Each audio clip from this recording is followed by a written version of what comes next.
بسم الله الحمد لله رب العالمين والصلاة والسلام على رسول الله صلى الله عليه وسلم. السلام عليكم ورحمة الله وبركاته. وعليكم السلام ورحمة الله وبركاته. እንግዲህ ያለንበት ጊዜ ይታወቃል ረመዳን ነው። በዚህ ረመዳን ወር ውስጥ ከኛ የሚጠበቀውን ነገር ውጤታማ ሆነን ለመውጣት እስካሁን መድረኩ ላይ ሲነገሩ የነበሩ ሐሳቦች ትልልቅ ሐሳቦች ናቸው። እኔ አህመድ ዲን ጀበል ባያቋርጥ የጀመረውን ቢጨርስ አንዳንድ መልእክቶች ሁላችንም ስለተናገርናቸው ብቻ ሁሉም ተናጋሪ ስለወጣ ብቻ ሳይሆን በትክክል ሐሳቦች መድረስ እንዲችሉ ሐሳቦች ላይ ትኩረት መደረግ ስላለበት የሁሉም መናገር ጥቅም የለው ጉዳዩ ውጤትን ለማምጣት ስለሆነ በቅድሚያ የኢትዮጵያ ሙስሊም ወጣት ካውንስል በዚህ መልኩ ተደራጅቶ ባጭር ፍጥነት እየሰራ ያለውን ስራ ኃላፊነትን ለመወጣት እኔ የማደራጀቱን ኃላፊነት ወስጄ ያደራጀሁት እኔ ነበርኩና አልহামዱሊላህ በዚህ አደረጃጀት እንደዚህ አይነት ጠንካራ አደረጃጀት በመፈጠሩ አላህን አመሰግናለሁ። ብዙ ተስፋ ያደረግንባቸው ልጆች ናቸው ከፊት የወጡት። በኢትዮጵያ እስልምና ጉዳይ ጠቅላይ ምክር ቤት ውስጥ ያው እንግዲህ ወደፊት እየወጡ ጎልተው እየተሰሩ ያሉ ስራዎችን ማሳያ ምልክቶች ናቸው እነዚህ። በእስልምና ጉዳይ አደረጃጀት ውስጥ የኢትዮጵያ እስልምና ጉዳይ የዑለማ ምክር ቤቱ እንደዚሁም ደግሞ ወጣቱ ዘርፍ ሁለቱን አካላቶች በትክክል የሚገባቸው ሚና እንዲወጡ ካደረግናቸው እንደ ኡማ በዑለማ ከተመራ እንደ ሀገር እንደሚረከብና የሀገር ትልቅ ድርሻ እንዳለው ወጣት በተደራጀና በተሰባሰበ መልኩ በአንድ ጃንጥላ ስር ተሰብስቦ አገር የሚፈልግበትን ዲኑ የሚሻውን እንደ ትውልድ ማስቀመጥ ያለበትን አሻራ እንዲያስቀምጥ እንደዚህ አይነት መሰረት ከተጣለ እንደ ተቋም ትልቁን ስኬት አሳክተናል ብለን አምናለሁ። ስለዚህ ይሄንን የማገዝ የመደገፍ በጋራ አብሮ መስራት የሁሉም የማህበረሰብ ኃላፊነት ነው። ጥቂት ነጥቦች ብቻ ብዙ ተነግሯል። አህመድ ዲን መጨረሻ ከቆመበት ላይ ሁለት ነጥቦችን ላንሳ። ኢብራሂም አለይሂ ሰላም እነ ኢብራሂም ካነ ኡመተን ቃኒታ ግለሰብ ናቸው እንደ ማህበረሰብ ተቆጥረዋል። ግለሰብ ናቸው እንደ ኡማ ተወስተዋል። ይሄ ሲፋ እንደ ቀላል አድርጋችሁ አትመልከቱት። ከተነገሩት ሐሳቦች በላይ አንድ ግለሰብ ፈተ ይቃሉ ለህ ኢብራሂም የተባለ ወጣት ብቻውን ኡማ እንዴት ሊቆጠር ይችላል? አላህ Subhanahu Wa Ta'ala በየዘመኑ ከግለሰብ ያለፈ ማንነት ያላቸው ድርሻቸው የብዙዎችን ውክልና የሚሸፍን የብዙዎችን ኃላፊነት መውሰድ የሚችል ቦታ ያላቸውን ሰዎች ፈጥሯል። ይሄ ነማዚጅ አልበሸሪያ ለሰው ልጆች ማሳያ የሆኑ ሞዴል ረመዳን የራሱ ባህሪ ያለው አይደለም። አሁን ኢብራሂምን ስታስቧቸው በዚህ ማንነት ውስጥ ያለፉት ኢብራሂም በ16 ዓመት ወጣትነት ዓለምን መዋጃህ ለማድረግ ብቸኛ አማኝ ሆነው ሲወጡ ማይቻል ነገር ነበር ማለት ነው። እንደሚቻል ኢብራሂም አየነው አለይሂ ሰላም። አላህ የረመዳን አንዱ ትልቁ ሚስጥር እኔ ረመዳንን ሰዎች በተለይ ወጣቶች እንድትረዱት ከምፈልገው ነገር በአእምሯችን ውስጥ የተሸበሸበው ወይም የተያዘው አእምሯችን ላይ የዘጋነው አይቻልም የሚለው መንፈስ ለመስበር ነው የመጣው ረመዳን። እስቲ ከቀናት ከሳምንታት በፊት ከረመዳን በፊት ሻዕባንን አስቡትና ይሄ ወጣት የት ነበር ያለው? አብዛኛው ዙር ሶላት አብዛኛው በጀማዓ ይሰግድ ነበር። ፈጅር ሶላት አብዛኛው በጀማዓ ይሰግድ ነበር። ኢሻ ሶላት ይሰግድ ነበር። የለም ዛሬ ግን ምናልባት መስጂድ ሞልቶ ሱናውን ተራዊህ እየሰገደ ነው ያለው። ምን ተለውጦ ነው? 8 ቀን ነው እኮ መካከል ያለው ልዩነት። በሻዕባንና በረመዳን መካከል ያለው ጥቂት ቀናት ነው አይደለም? ምን ተፈጠረ? ምንድነው ተአምሩ? የረመዳን ትልቁ ሚስጥር ይቆም አይደለም። ወጣት ነው ይቆም። እንዲቆሙ ነው የምንፈልገው ወጣቶች። ወጣት ከተቀመጠ ችግር ነው፣ የተቀመጠ ነው የተቸገረ ወጣት አይደል? ምንድነው የረመዳን ሚስጥሩን የምታዩት እዚህ ላይ በቀናት ልዩነት መካከል የተፈጠረ ውጤት ማሳያ። አንዱ ፈጅር ሶላት የሚከብደው የነበረ ሰው ፈጅር ሶላት እንደ ዙሁር ጀማዓ እየተሰገደ ነው። በአእምሯችን ውስጥ አይቻልም ብለን ዘግተን ነበር አይደል? አብዛኞቻችን ቁርአን እንኳን በወር አንዴ ሁለቴ ሶስቴ ቀርቶ በአመት አንዴ ማክተም የሚቸግረን ሰዎች ነበርን እኮ ገልጠን ማየት። ምን ተአምር መጥቶ ነው ዛሬ ረመዳን ላይ በአመት 10 እና 5 የምናከትመው? እኔ እንደ ወጣት ከዛ በላይ ይጠበቅባችኋል። አሁን ደግሞ ከማክተምን ባለፈ ቁርአንን መረዳት ይገባችኋል። እኛ እስር ቤት በነበርንበት ጊዜ እኔና አህመድ ሙስጠፋ አስታውሳለሁ በቀን አንዴ ለማክተም እንወዳደር ነበር። ማለት በአንድ ቀን ለመጨረስ አንዳንዴ ከብደንና አንድ ቀን ከግማሽ ይሆናል። ይቻላል። በአንድ ቀን እናከትም ነበር ወጣቱ ነን። እኔ የኢማሙ ሻፊዒን ታሪክ አይደለም እነግራችሁ። እንደ ወጣት በዚህ ዘመን ውስጥ ማድረግ ትችላላችሁ፣ አቅም አላችሁ፣ ከዛ በላይ ትሰራላችሁ። إذن هي رمضان عنده بحري مستحيلاتوችን አይቻልም የተባሉ ነገሮች እንደሚቻሉ ነው አላህ የሚያሳየን። ቁርአኑን መቅራት ለካ ማክተም ይቻል ነበር በቀና በወሩም ውስጥ ሁለቴም ሶስቴም ማክተም ይቻል ነበር አይደለም ፈጅር ሰላት ተራዊህን መስገድ ይቻላል ሱናውንም በጀማዓ መምጣት ይቻል ነበር ይሄ ነው በአእምሮአችሁ ውስጥ የዘጋችሁት አይቻልም ብላችሁ ያስቀመጣችሁት ነገር ይቻላል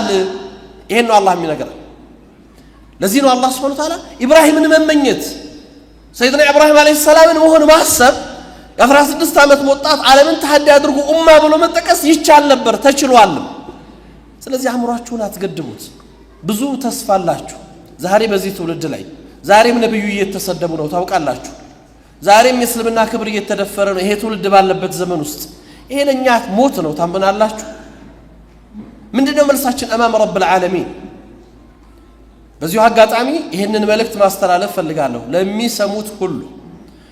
በዚህ ሰሞን በሚዲያ እየተንሸራሸረ ያለ የነብዩ ክብርን የነካ ነብዩን አይደለም የደፈረው ነብዩ ማይደፈር ስብዕናና ክብር ያላቸው ነው አላህ ከፍ ያደረጋቸው ነብይ ናቸው ሰለላሁ ዐለይሂ ወሰለም ምንም የሚሹ ሰው አይደሉም ግን ድፍረቱኛን የክርስትና እምነት ተከታይ ወገኖች ቤተ ክህነት እስልምናን ስንሰብክም ስናስተምር ሰዎች አምነውበት እንዲመጡ እንጂ ሰዎችን አስገድደን እንድናዝ የታዘዝንበት ዲን አይደለም አድርገንም አናውቅ የትኛውም እምነት ክብር እንዲነካ አንፈልግም ያም የታዘዝነው በቁርአን ላይ ነው አላህ የሌሎችን እምነት አትሳደቡ እምነታችሁን ታሰድባላችሁና ጌታችሁን ታሰድባላችሁ ስላለ ይሄንን እናድርግ ሰዎች በአስተምሮት ይጥሩ ይስበኩ አደባባዩን ይቆጣጠሩ ችግር የለብንም ሐቅ ያለው ሜዳው ላይ ይውጣ ነገር ግን የእምነቱን ረምዝ ይሁን የእስልምና ከነፍሳችን በላይ የምንወዳቸው ነብይ አንድ አይደለም 100 ጊዜ ፊዳ የምንሆንላቸው ነብይ መንካት ግን የዚህ ኡማ ክብር መንካት ነው ስለዚህ ዝም እንደማንል ሊያቆት ይገባል እንደ ተቋም እንቅስቃሴ ተጀምሯል እስልምና ጉዳይ ተቋሙ ክስ ይመሰርታል ይሄን ድርጊት ዛሬም ትናንትም በፈጸሙ ሰዎች ላይ የህግ አስከባሪ አካላቶች ሰዎቹ በህግ ቁጥጥር እንዲውሉ አላስፈላጊ ነገር እንዳይደረግ እንዲያደርጉ በህግ ተጠያቂ እንዲሆኑ እንጠይቃለን ህጋዊ ስርዓት ተከትለን እንሄዳለን ይሄን ያነሳሁት እናንተ ወጣቶች ዲናችሁን ስተው ይሄ ነው ማንነታችሁ የሚመጣው እናንተን የሚደፍረው በማንነታችሁ አይቶ ነው ስለዚህ በእናንተ ዘመን ነብዩ መነካት ሞት ነው ይሄንን አስቡት ለሩማት ላይ እነዛን 50 ሩማቶችን ሲያስቀምጧቸው ወስያቸው ምን ነበር በሞት እንኳን ቦታ አትልቀቁ ነው አይደል በሞት የመጨረሻው ከነብዩ ሞት በላይ አይደለም እኔ በሞት ድል ብናደርግ ቦታ እንዳትለቁ ቦታ ለቀቁ ኡማው ዋጋ ከፈለ ሐምዛን አጣ ረዲየላሁ ዐንሁ እነዛን ኺረተ الخلق የተባሉ ኺረተ الصحابه 70 ሹሃዳ الهدى አጣናቸው ለይዋጋ ታችሁን አትልቀቁ መልእክቱ ዛሬ ለምናየው ተራራ ምልክት ይሆናል እንጂ መልእክቱ ድረሳችሁን ከለቀቃችሁ ዋጋ ትከፍላላችሁ ወደ ቦታችሁ ኡማ ተስፋ ናችሁ ይሄ ኡማ በእናንተ ማንነት ላይ የተመሰረተ ነው የትናንት ታሪክ ሲወራ እነዛ ወጣቶች ነው እንዲናሻገሩት እነዚህ ወጣቶች ነው ከዛ ጎን ለጎን አሁን የተቸገርነው ቅድም አህመድን ሲያነሳ ነበር አባቶች አትስሙና እናቶች አትስሙና ليس كذلك ከዛ ያለፈ ነገር ነው እኛ የተቸገርነው የወጣት ሽማግሌዎች በስተው እንጂ ሽማግሌዎች አንሰውና ሽማግሌዎቻችን የሚኖራቸው እድሜያቸው የገፋ ወላጆቻችን ዛሬ አካሉ ወጣት የሆነ ልቡ ሽማግሌ የሆነ ወጣት በስቶ ነው የተቸገርነው ሚናው ያልገባው መስራት የሚገባውን ነገር ያልተረዳ ነው እንጂ አስቡት ቅድም ኢብራሂምን ኡማ ኻኒታ ያላቸው ጌታ አንድ ወጣት ኡማን የወከለ ወጣት ሱራቃ ኢብኑ ማሊክ ማን ነው ወረቃ ኢብኑ ነውፈል የናታችን ኸዲጃ አጎት የነብዩን ሰለላሁ ዐለይሂ ወሰለም ስለ ሪሳላው ያስታውሳቸው ሳላክሰው እድሜያቸው ገፍቷል አይደለም 90ዎች ውስጥ ነበርኩ 90 ውስጥ ነው እናታችን ኸዲጃ የነብዩን ሰለላሁ ዐለይሂ ወሰለም ሁኔታ ሲነግሯቸው ከዚህ ኡማ የሚቀሰቀሱት ነብይ እሳቸው እንደሆኑ ከገለጹ በኋላ ምን ነበር ያሉት አላህ ወጣት ቢያደርገኝ ፈተናው ሲደርስበት ከጎኑ ቀን እመኝ ነበር የ90 ዓመት ሽማግሌ ማለት ነው ለዚህ ነበር ነብዩ መሐመድ ሰለላሁ ዐለይሂ ወሰለም ወረቃ ኢብኑ ነውፈል የብአስ ከኡማን ያሏቸው ብቻውን የተረዳ ሰው እድሜው ገፍቶ ዋጋ ሊከሰነሰው የ90 ዓመት ሽማግሌ ቢኖር አላህ ብቻውን እንደው የማይቀሰቅሰው አላህ ሰው ባልተረዳበት ጊዜ ሚናው የገባው ኃላፊነቱን የተረዳ አላረዝመባችሁ ይሄ ረመዳን የለውጥ ወር ነው ተብሏል የማይቻሉ ነገሮች እንደሚቻሉ ማሳያ ነው ከባድ የነበሩ ነገሮች ቀላል እንደሆነና እየኖርን ያለንበት ነው ዛሬ በዚህ ዘመን እኔ አሁንም ማፈራለሁ ወንድሜ ሃይደርንም አሁንም ነግረዋለሁ እኛ ፐርሰንት በላይ 10% ኮን ጥሩ ነው ምን ይሰራልኛል እኔ 50% ሆነ እኔን የሚወክል ማንነት ማቆም ካልቻልኩ ቁጥሬን የሚመጥን ቁመና ላይ መቆምና መገኘት ካልቻልኩ ቁጥር ለኛ ምናችን ነው መዋረጃ ካልሆነ በስተቀር በእስልምና ታሪክ ውስጥ ቁርአኑ ገብታችሁ ብትመለከቱ ቁጥርን ሲያወሳ አላህ Subhanahu Wa Ta'ala ድሎች የተገኙት በጥቂት ቁጥሮች ናቸው كم من فئة قليلة غلبت فئة كثيرة ነው አይደለም ብዙዎቹ ጥቂቶች ናቸው እንደውም ከስራ ብዛት የተወሳበት ቦታ ላይ ሽንፈት ነው የመጣው ويوم هنين إذ أعجبتكم كثرتكم ነው አይደለም ከስራው ምንድነው اعتماد ሰዎች በእነሱ ሲሆን መመካቱ በራሳቸው በጉልበታቸው በአቅማቸው በእውቀታቸው ሲሆን ከአላህ ያላቸው ነገር ሲነጠል ክብርን ሳይሆን ውርደትን ድልን ሳይሆን ሽንፈትን ተጎናጽፈዋል ጥቂት በነበሩበት ድሉ ከአላህ እንደሆነ ያመኑ ሰዎች ራሳቸውን በአላህ ዘንድ ያስገቡ ሰዎች ግን ሁሌም አሸናፊ ሆነዋል ስለዚህ ቁጥራችን አይደለም እኔ ቁጥር ጉዳይ ያሳስበኝ የመኖራችንን ማሳያ የሆነ ተግባር እስካልሰራን ድረስ ቁጥራችን በዛ አነሳ አይደለም አጀንዳው ጥቂቶቹ ነው ብዙ ሰርተዋል የዓለምን የኡማን ሸክም ገዛ ላይ ተሸክሟል ያቺ የታሰረች ገዛ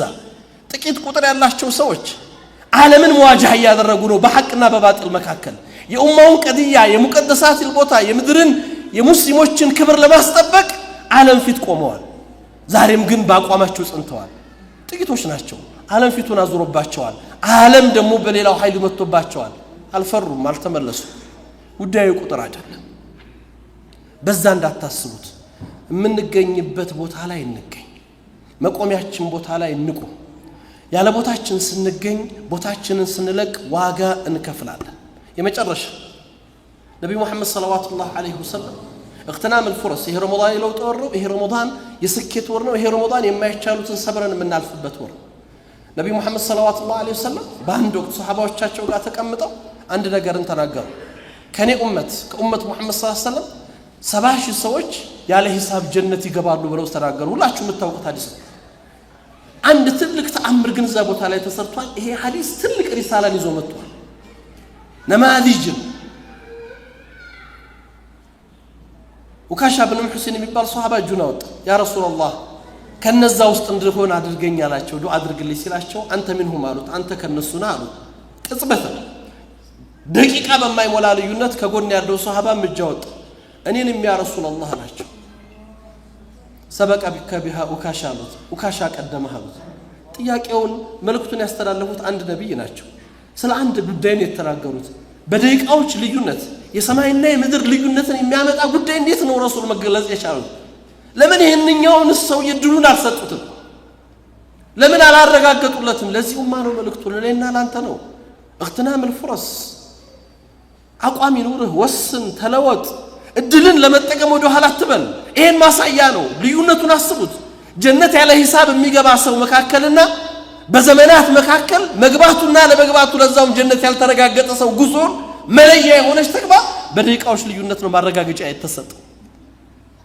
ሰዎች እድሎችን ለመጠቀም እንዲወስኑ ትልቅ ማሳያ ሞዴል የሆነ መልእክት አስተላለፉ ረሱል ሰለላሁ ዐለይሂ ወሰለም እድሎቻችሁን ተጠቀሙ ዛሬ ነው እድላችን ዛሬን ያልተጠቀሙ ሰዎች ነገር አይጠቀሙ ዛሬ ላይ ያልወሰኑ ነገሮች ነገ አይለወጡ ስለዚህ የረመዳን የለውጥ ወር ነው ዛሬን ወስን እንደ ወጣት እንኑር ወጣቶች በያዛችሁት ቁመና በያዛችሁት እድሜ በያዛችሁት አካል ወጣቱ ናችሁ ልባችሁ ወጣቱ ነው ይቀጥል ነው ማለት ወጣቱ ነው የሸመገለ ወጣቱ ነው የደከመ እንደ ኡማ